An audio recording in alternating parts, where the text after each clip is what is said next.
Chapter 3. The Spear of Orléans. When Jeanne rode out from Chinon, the entire court buzzed with whispers.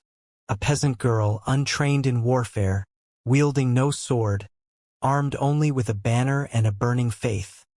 How could she possibly lead France to victory? But Jeanne had not come to lecture on tactics. She had come to awaken. The march to Orléans. The army Jeanne led was small, made up of weary soldiers and skeptical commanders like Jeanne de Dunois. But when she rode a white horse, holding high the holy banner, her eyes shining like fire, the men fell silent, not from fear, but from a faith reborn. Along the way, Jeanne ordered prayer tents to be set up. The soldiers had to confess, refrain from swearing, and never steal from the villagers. She brought God into every meal, every step. Her discipline and spirit earned the soldiers' respect. And then she arrived at the gates of Orléans, the city besieged for 8 long months, on the brink of collapse. Orléans and the desperate hope. The people of Orléans were exhausted. The English had built a ring of powerful fortresses around the city.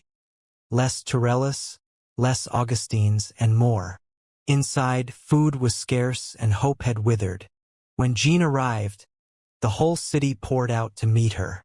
They wept, cheered, and called her the Maiden of God. Jeanne didn't smile. She simply knelt at the gates and prayed. A letter from heaven to the enemy.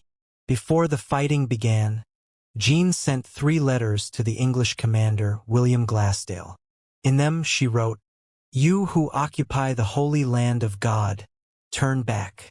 If you do not, the spear of justice shall sweep you away." Glasdale laughed. A farm girl threatening the might of England's army?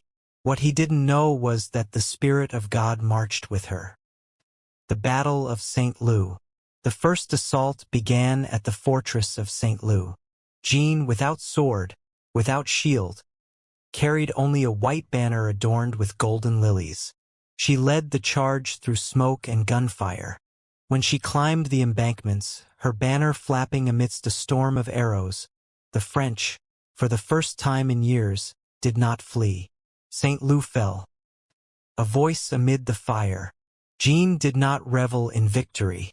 She went straight to church, confessed, and prayed through the night. The next day, she attacked Les Augustines.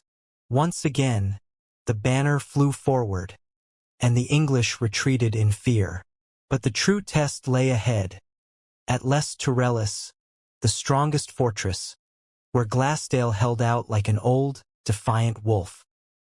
The arrow and immortality. On May 7th, the decisive battle began. Jeanne climbed the wooden ladders, only to be struck by an arrow through her shoulder. She collapsed in blood. Panic rippled through the French ranks. But as the sun dipped low, she returned, armor stained red, still holding her banner. "God has not told me to stop. Then forward we go." Her cry echoed across the Loire, into the hearts of every soldier. They charged again. The gates fell. Glasdale plunged into the river, drowned beneath his heavy armor. Entering Orléans. The next morning the English fled. Jeanne, mounted on her white horse, entered the city gates slowly, her sword still sheathed. People knelt along the roadsides, many in tears. No one called her a shepherd girl anymore. She was the Maid of Orléans.